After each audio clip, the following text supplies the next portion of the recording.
CMR shopping mall grand opening on 10th September in Miyapur. So నువ్వు నీ background ఏంటి, ఏం చదువుకున్నావు? నేను బీటెక్ ఇంజనీరింగ్, అది వైజాగ్లో కాదు భీమవరంలో విష్ణు కాలేజ్లో చేశాను అనమాట. ఆ తర్వాత క్యాంపస్ ప్లేస్మెంట్ వచ్చింది, ఇన్ఫోసిస్లో వర్క్ చేసా, యాక్సెంచర్లో వర్క్ చేసా, ప్రెసెంట్ ఇంకో ఎంఎన్సీ కంపెనీలో అయితే వర్క్ చేసిన. Complete software developer. Complete software developer. ఈ సాఫ్ట్వేర్ డెవలపర్ కి ఎందుకు బిగ్ బాస్ లోకి వెళ్ళి ఫేమస్ అవ్వాలని ఉంది? ఏముంది, యాక్చువల్లీ చెప్పాలంటే చాలా మందికి బిగ్ బాస్ యాక్టింగ్ గురించి వాటి గురించి వెళ్తారు. బట్ నేనేదో యాక్టర్ అయిపోవాలి, హీరోయిన్ అయిపోవాలి అని కాదు. జస్ట్ బిగ్ బాస్ అంటే ఇంట్రెస్ట్, నాకు టాస్క్లు అంటే ఇష్టం, అడ్వెంచర్స్ అంటే ఇష్టం, అంటే నేను ఛాలెంజ్ చేసుకోవడం అట్లా ఇష్టం అనమాట. And fame money, obviously big బాస్కి వెళ్ళాము అంటే ఫేమ్ వస్తుంది, మనీ కూడా వస్తాయి. కాబట్టి అదొక్కటి ఉందన్నమాట. ఎవరు ఎంత దాగిపెట్టినా సరే ఖచ్చితంగా బిగ్ బాస్కి వాళ్ళు వెళ్ళాలి అని అనుకుంటున్నారంటే fame is the main thing. So fame వస్తే మంచిదే కదా, ఎవరికి కావాలనుకోగలరు ఫేమ్ అనేది. So that's the main reason. And also I want to challenge my self. Super. So మొత్తానికి శ్రీజ అగ్ని పరీక్షలకు వెళ్ళేటప్పుడు ఆ అటెన్షన్ ఎందుకు గ్రాప్ చేయాలనుకుంది? నాకు చిన్నప్పటి నుంచి కూడా నేను ఎక్కడుంటే మిగతా వాళ్ళ అటెన్షన్ నా మీదే ఉండాలి అనే మైండ్ సెట్ అనమాట. అంటే లైక్ అటెన్షన్ అంటే నాకు జనరల్గా కూడా అటెన్షన్ ఇష్టం. సో అటెన్షన్ సీకర్ అనుకున్నా సరే I don't think it's a wrong thing. ఎందుకంటే ఇప్పుడు హీరో ఉన్నారు, హీరోయిన్లు ఉన్నారు, వాళ్ళు అక్కడ ఫిలిం చేస్తున్నారు అంటే వాళ్ళ మీద అటెన్షన్ కావాలనుకునే కదా. సో నాకు కూడా అటెన్షన్ ఇష్టం చిన్నప్పటి నుంచి. అండ్ మోర్ ఓవర్ నాకు ప్లస్ ఏంటంటే నా వాయిస్ వల్ల ఆబ్వియస్గా నాకు అటెన్షన్ వస్తుంది. అది మంచిగా అయినా చెడ్డగా అయినా సరే అటెన్షన్ అనేది ఈజీగా గ్రాప్ చేసే మైండ్ సెట్ నాకు చిన్నప్పటి నుంచి ఉంది. ఒరే అంతా ఓకే కానీ పాపంరా శ్రీముఖి గారిని. అక్క నువ్వు ఏ 3rd or 4th సీజన్కి వెళ్ళినట్టున్నావు కదా, అప్పుడే అంటే లైక్ జనరల్గా అది అఫెండ్ చేసేలాగా నేను చెప్పాలనుకోలే. నేను జనరల్గా ఏమనంటే తిరిగి ఇచ్చే ఇది ఉంటుంది, అక్కడ ఏం జరిగినా ఒక క్యూట్ పంచులనే ఇచ్చావు. అది చాలా సరదాగా అనిపించింది. బట్ అంత స్పాంటినిటీగా ఎలా చెప్పగలిగావని? మాటలు పుచ్చగాయ కదా, చిన్నప్పటి నుంచి మాటలు అలవాటు టైప్. ఎవరైనా అంటే నేను నోరు మూసుకునే కూర్చునే బ్యాచ్ కాదనమాట, వెంటనే తిరిగి ఇచ్చేస్తా అది ఎవరైనా సరే. సో అట్లా అనేటప్పటికి అక్క అంటే అక్క కూడా అరుస్తుంటుంది కదా, అక్క నువ్వు కూడా వెళ్ళావు కదా అక్క, అప్పుడే మూసేవారు, సో ఇప్పుడు కూడా ముయ్యరు అని చెప్పి ఇట్స్ లైక్ మంచిగానే చెప్పా.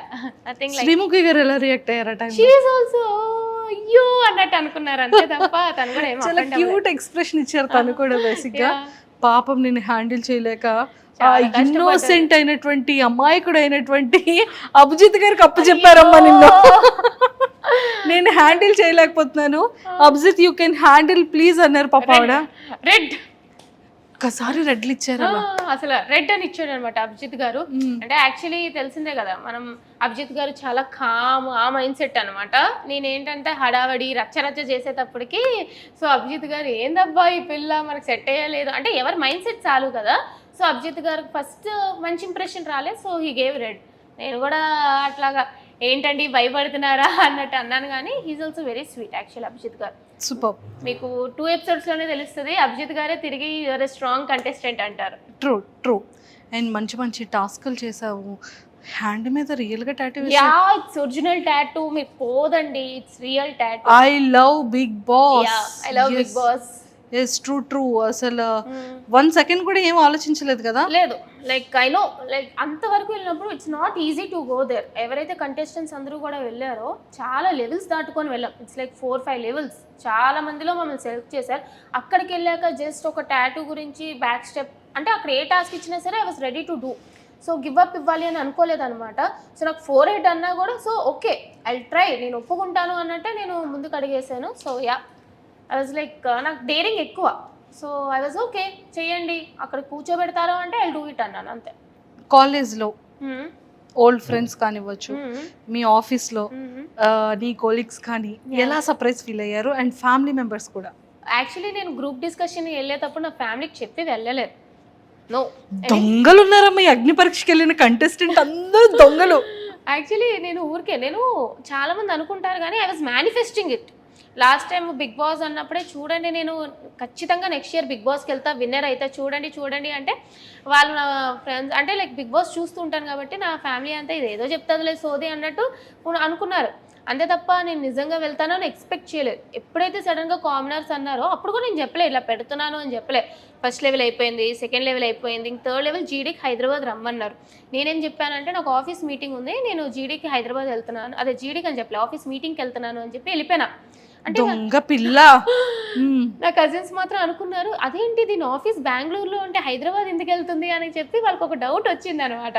బట్ స్టిల్ లేదు ఇది ఒక అన్అఫీషియల్ మీటింగ్, క్లయింట్స్ తో కలవాలి, నేను వెళ్ళిపోతున్నాను అన్నట్టు వెళ్ళా. మీటింగ్ కూడా అరే శ్రీజ చెప్పి వెళ్తే ఓకే జీడీ వెళ్ళిపోయింది అనుకున్నారు. వచ్చేసాను ఆ రోజు జీడీ ఇచ్చేసి వచ్చేసాను. అప్పుడు కూడా తెలుసు క్వాలిఫై అయిపోతానని. నేను జీడీ కూడా అదే చెప్పాను, నెక్స్ట్ లెవెల్కి డైరెక్ట్ క్వాలిఫై అవుతాను అని. సో వచ్చినాక ఎప్పుడైతే you are selected for like next level, మీరు 10 days హైదరాబాద్లో ఉండాలి అంటే అప్పుడు చెప్పా ఇంట్లో. అది నీ ఫస్ట్ ప్రోమో చూసిన తర్వాత what your felt inside? Like ఏం అనిపించలే. అంటే లైక్ నాకు చాలా మంది ఏం చెప్పారంటే అరే ప్రోమోలో కొంచెం ఎక్కువ అన్నట్టు అనిపించింది, కానీ ఎపిసోడ్ చూస్తే అంతా కూడా కొంచెం లైక్ మరీ ఓవర్గా చేసినట్టు అనిపించలేదు అన్నట్టు చెప్పారనమాట. సో బేసిక్లీ ప్రోమోలో ఏదైతే వాళ్ళకి ఇంపార్టెంట్ షార్ట్స్ వేసుకుంటారో అట్లనే వేసుకుంటారు కదా. నాకేం పెద్దగా అనిపించలేదు, బికాస్ అక్కడ చేసింది నేనే కాబట్టి, ఆ మాట్లాడింది నేనే, చేసింది నేనే, చెప్పింది నేనే. సో వేసుకోండి మంచిగానే వెళ్ళింది అని అనుకున్నా. నాకు ట్రోలింగ్ అనేది అలవాటే. స్టార్టింగ్లో అందరూ మీమర్స్ అందరూ కూడా ఎక్కడి నుండి తీసుకొచ్చారు? ఈ మైక్ మింగేసిందా, సౌండ్ డబ్బానా, ఏదో చాలా చాలా మీమ్స్ వచ్చాయి. డబ్బా రేకులు రాని, డబ్బా రేకులు మింగేసావా, మైక్ మింగేసావా, ఏంద్రా బాబు ఆ గొంతు, అది నేను చిన్నప్పటి నుంచి వింటూనే వస్తున్నా. సో నేను అందుకే స్టేజ్ మీద కూడా వాళ్ళు చెప్పకముందే నేనే చెప్పాను, నాకు చిన్నప్పటి నుంచి కూడా దెబ్బ అంటారు, డబ్బా రేకులు రాని అంటారు. సో ఎందుకు అఫెండ్ అవ్వాలి? ఇప్పుడు ఒకళ్ళ మొహం అట్లా పుడుతుంది, పుట్టినప్పుడు నా వాయిస్ ఎట్లా పుట్టాను, నేను మార్చుకోలేను కదా. ఇప్పుడు వాయిస్ అంటే ఏదో, అంటే మొహం అంటే ఏదో ప్లాస్టిక్ సర్జరీ చేసుకొని మార్చుకోగలరు అని వాయిస్ ఎక్కడి నుంచి మారుస్తా?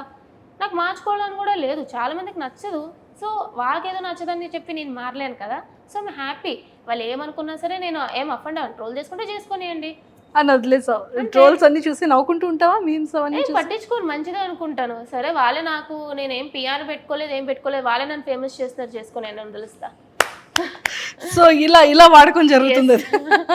అరే Sreeja, starting first promo release అయిన తర్వాత లాట్ ఆఫ్ ఎవరి అమ్మాయి ఏంటి ఇంత ఓవర్ యాక్టింగ్ చేస్తుంది స్టేజ్ మీద, ఏంటి అంత ఎక్సైటెడ్గా మాట్లాడుతుంది అనేది కొంతమంది కింద కమెంట్స్ పెట్టారు హాట్స్టార్ యూట్యూబ్లో లాంచ్ అయ్యేటప్పుడు. సో కమెంట్స్ చదువుకునేటప్పుడు వాట్ యూ ఫెల్ట్? నేను జనరల్గా కమెంట్స్ చాలా తక్కువ, ఎందుకంటే ఐ బీన్ లైక్ ఇన్స్టాగ్రామ్లో పెట్టినప్పుడు కూడా ఏదైనా స్టాండ్ తీసుకుంటే కొంచెం మందికి నచ్చుతుంది, కొంచెం మందికి నచ్చదు. True. So most of the నా కంటెంట్ ఏంటంటే చాలా మందికి నచ్చకుండా కూడా ఉంటాయి. 70% నచ్చినా 30% నచ్చదు. సో స్టార్టింగ్లో ట్రోలింగ్ తీసుకుందాం అని అనుకున్నా, అయ్యే ఏంది ఇట్లా పెడుతున్నారు, నా తప్పుగా అనుకున్నాను, కానీ ఎవరి పర్స్పెక్టివ్ వాళ్ళదనమాట. సో వాళ్ళ ఇష్టం అది. ఇప్పుడు నాకు మంచిగా వెళ్ళింది, ఫస్ట్ ఎపిసోడ్ నాది చాలా ట్రోల్ అయింది, సెకండ్ ఎపిసోడ్ నాకు చాలా మంది సపోర్ట్ చేశారు, ఎవ్రీ మెంపేజ్ కానీ ఎవ్రీ పర్సన్ ఎవరైనా సరే. సో మనం వెళ్ళి అరే నేను ఇట్లా కాదని మార్చలేం కదా, వాళ్ళు చూపిస్తారు, వాళ్ళు చూసినంత వరకు వెళ్ళి తెలుసుకుంటారు. సో నేను ట్రోలింగ్ గురించి అస్సలు పట్టించుకోను, ఆ బ్యాచే కాదు, ఆ టైపే కాదు. సూపర్. అండ్ రీసెంట్గా ఈ ఫ్యూ డేస్లో నీ ఎపిసోడ్స్ రిలీజ్ అయిన తర్వాత చాలా హాట్ టాపిక్గా మారింది ఒక టాపిక్.